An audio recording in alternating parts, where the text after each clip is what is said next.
he chose to make this a fight. He chose to make this a marquee fight.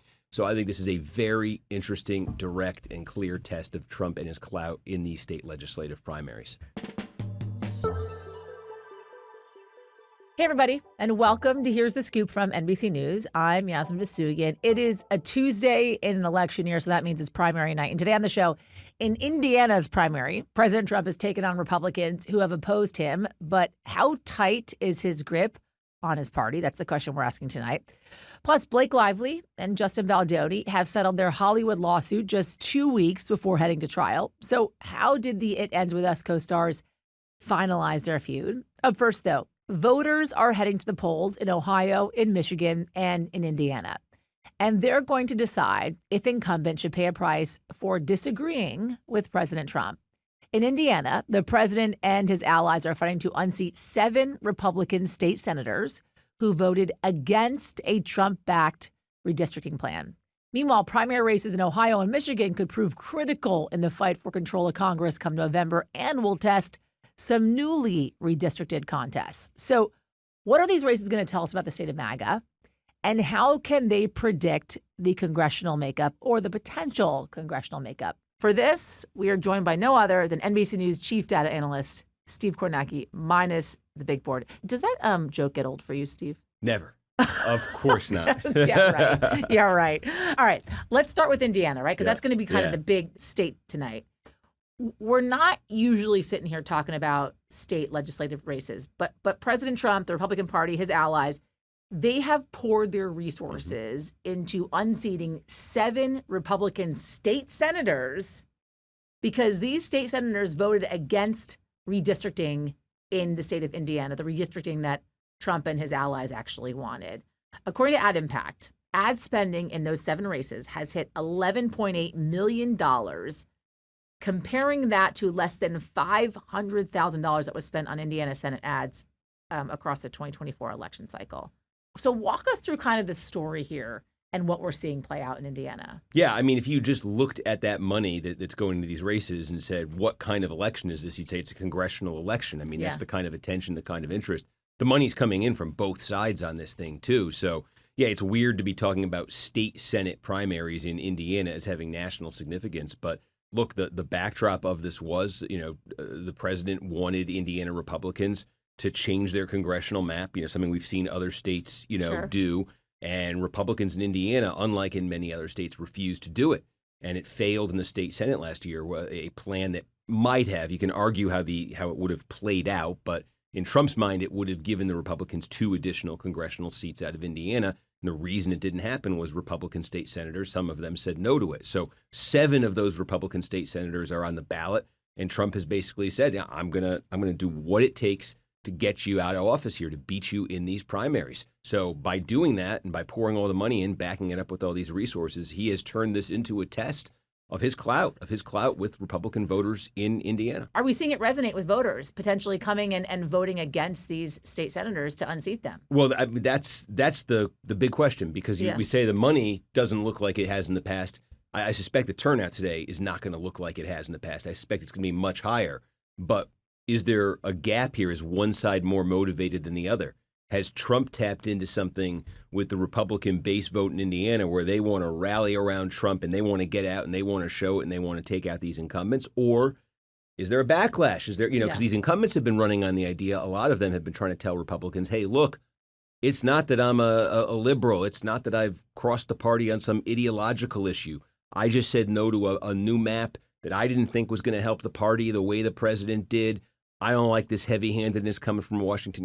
They're trying to run on that message. And I think a wild card in all this is Indiana does not have party registration. So you register to vote. You don't choose a party when you do that. Mm-hmm. Anybody can vote today. So somebody who is actually, in their heart, a dyed-in-the-wool Democrat who only votes Democratic can go and vote in these Republican primaries today. Interesting. And so in some of these districts, there are areas that have a lot of Democratic voters in them. And one thing I'm going to be looking for when the results come in is, are we seeing high turnout in those areas? Because that would signal to me that there's Democratic voters in Indiana who got excited about a chance to come in and vote against Trump in these primaries. So would that actually be an accurate depiction of how strong kind of the MAGA movement and the president is in Indiana if you have Democrats turning out to vote for Republican candidates? Right. No, potentially that's a good point. Potentially, this becomes a story about Democratic energy, which again is something we've been talking about in these lower turnout special elections and, a state legislative primary that normally has a very small universe of voters that participate. We have been talking now since Trump came back to the White House about the Democratic base being much more energized when Trump's not on the ballot than the Republican base. We see it over and over. And I could absolutely imagine that type of voter, that type of Democratic voter that seems like that voter wants to participate in any election they can possibly participate in to register opposition to Trump. So here's an opportunity for that voter to go and vote in a Republican primary for the candidate who Trump is trying as much as he can to knock out. So that is all happening with the backdrop of the war with Iran, of gas prices being sky high. We have this April NBC News Decision Desk poll powered by SurveyMonkey, with the president's job approval rating sinking to a new low of just 37% of adults approving of his performance as president and 63% disapproving. So when you're looking at specifically these races in Indiana, if he is not successful with this campaign and these state Senate races, what is that telling us about the power of or the lack of power that the president currently has and that of MAGA? Well, it's telling you there's a limit within the Republican Party. If he's unable to pull this off tonight, if they can't, and it's interesting to look at it with there's 7 races targeted, what would be success for Trump? What would be success for these incumbents? Because, obviously the sweep either way is a clear message. If it's a mixed message in between, I'm not sure quite how it gets interpreted. But, obviously the more of these incumbents that survive, the more message it sends that there is a limit to Trump's ability to come into these Republican primaries where we've seen him have quite a bit of clout over the last decade and kind of dictate terms. Now, there could be a reading tonight if this is unsuccessful on Trump's part that this is, this was a heavy-handed thing. I won't go too far here, but it's almost unheard of in modern history for a president of either party to be getting involved in state legislative primaries. That's a level below what we're normally seeing. I know the big focus tonight is going to be on Indiana, but we have 2 other states that are also going to kind of be in the running as well, one of which is Ohio. And Ohio is oftentimes kind of a bellwether for the generals, right? Looking ahead to November, you've got a special Senate race to fill Vice President J.D. Vance's seat. It's a fight between appointed Republican Senator John Husted and Democratic former Senator Sherrod Brown. And you have the primary for Ohio governor with 2 Republican candidates, Vivek Ramaswamy versus Casey Putsch, and the Democrat is Amy Acton. Again, we don't anticipate a lot of surprises in these matchups, but when you're looking at Ohio as a potential bellwether to what is to come in November, is this swinging more left? Is this going to swing more right? What are we expecting to see? What should we be watching out of Ohio?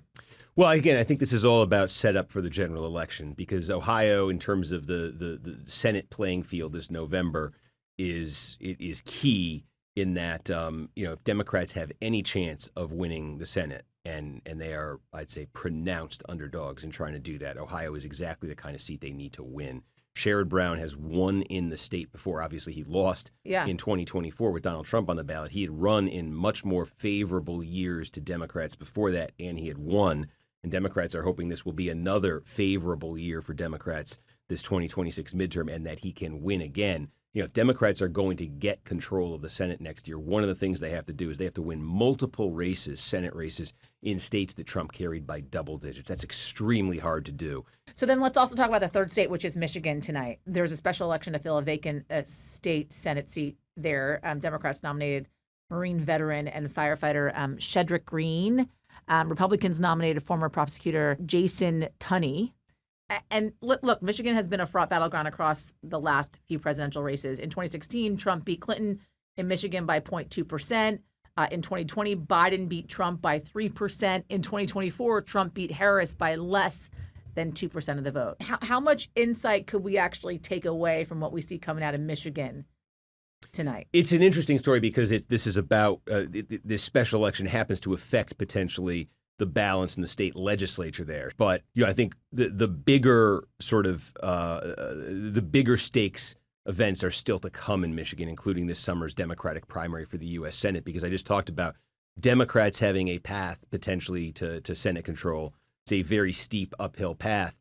A way for Republicans to shut that path down completely for Democrats would be just to win the Michigan Senate race. It's a Democratic seat, the incumbent Gary Peters not running for re-election. But if Republicans were able to win the Michigan Senate race, I think any scenario for Democrats, which already is a bit of a long shot to take the Senate, would just go away if Republicans could get Michigan.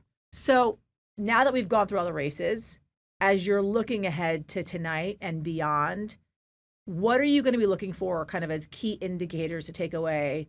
What messaging is actually resonating? Which factions are resonating? Which parties are resonating ahead to November? Tonight, to me, it's about Indiana, and it's about these 7 incumbents, and it's about, it's an important data point about Trump and his clout with Republicans because he chose to make this a fight. He chose to make this a marquee fight. So I think this is a very interesting, direct, and clear test of Trump and his clout in these state legislative primaries. Fresh off a loss of your Kentucky Derby predictions. Oh, no. You are doing the Kornacki Chem tonight. Yes, we are. How long are you going for? This is an interesting question. You don't know yet? Well, I'll tell you this. The polls close in Indiana, most of Indiana, at 6 p.m. Eastern. Mm-hmm. Indiana is one of the slowest reporting states there is. So we're going to go on at 6, and we're going to see what the night brings. Steve Kornacki, thank you. Thanks, Yas.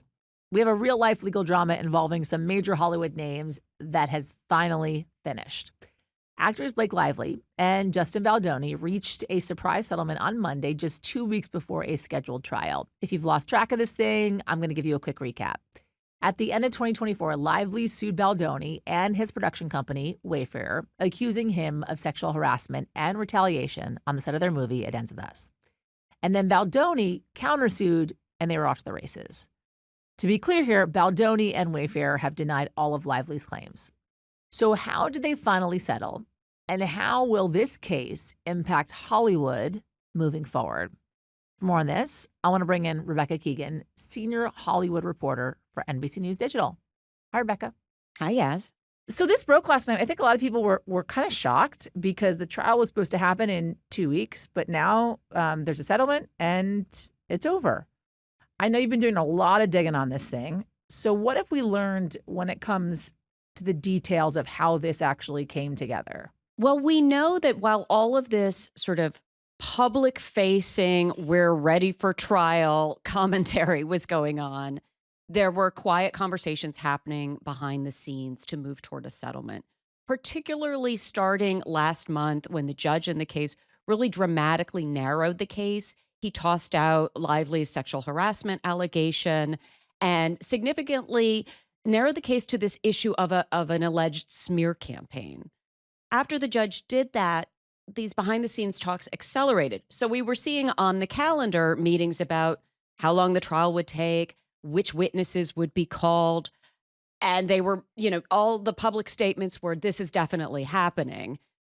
Privately, folks were working hard to see that it wouldn't. So I want to start from how this began, which was in 2024, December, when Lively sued Baldoni and his production company. Can you remind us of the specific allegations that Lively made against Baldoni and how subsequently both he and his production company responded? So Blake Lively alleged that she was sexually harassed on the set of It Ends With Us. She also alleged that she was retaliated against for speaking up about that harassment, and that part of the form that retaliation took was that Baldoni's team launched a smear campaign, as she called it, deploying digitally people to sort of trash her business, trash her personal name. Baldoni and his team vehemently denied this. They actually countersued. A judge threw out Baldoni's lawsuit. But what Lively alleged was things like Baldoni coming to her trailer while she was breastfeeding and talking to her while she was breastfeeding, making her uncomfortable. She has alleged that he asked her personal trainer about her weight. There was a scene where he was to have lifted her, and he says that he was worried about his ability to lift her. she interpreted him asking about that as a sort of inappropriate comment about her body, particularly since she was coming back from just having had a baby. So there were these, on the issue of the harassment, there was this sort of back and forth, what seemed to be each of them interpreting things very, very differently. The judge has not allowed that to go forward, so we wouldn't have gotten to see in a courtroom, whether a jury believed those allegations. I want to be clear here, too, that Baldoni and Wayfair have denied all of Lively's claims, including some of the claims and allegations that you mentioned there in your examples. Part of Lively's alleged suit, as you talked about, was that Baldoni hired this PR campaign to damage her reputation. And Baldoni has subsequently denied that.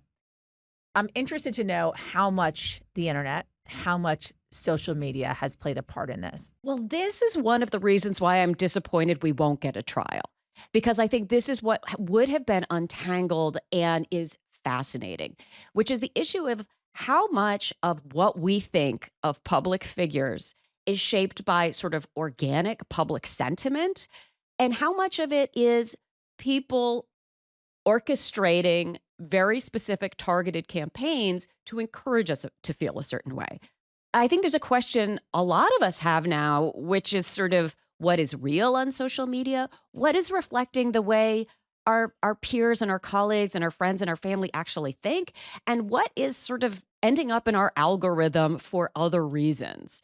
Now, to be clear, celebrities have always had sort of image makers. They've always had publicists and people at studios to sort of shape the public perception of them.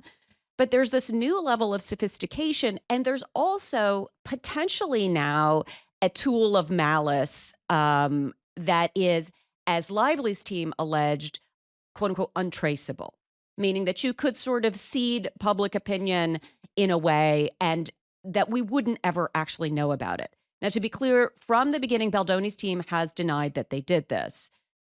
But to have had a window into what actually is possible in terms of manipulating public opinion on the internet would have been one of the things I was really interested in seeing out of this trial. A lot of people have kind of been drawn into this Blake Lively and Baldoni mudslinging. And a lot of people have tried to distance themselves. Are we now going to see kind of the opposite, which is kind of an effort to rehabilitate both of their images specifically on social media? Because that is the way in which people are kind of getting their PR out there these days. Yeah, I mean, look, they both have careers that presumably they would like to continue. Blake has a movie deal with Lionsgate. She has her beauty brand. She has a beverage brand.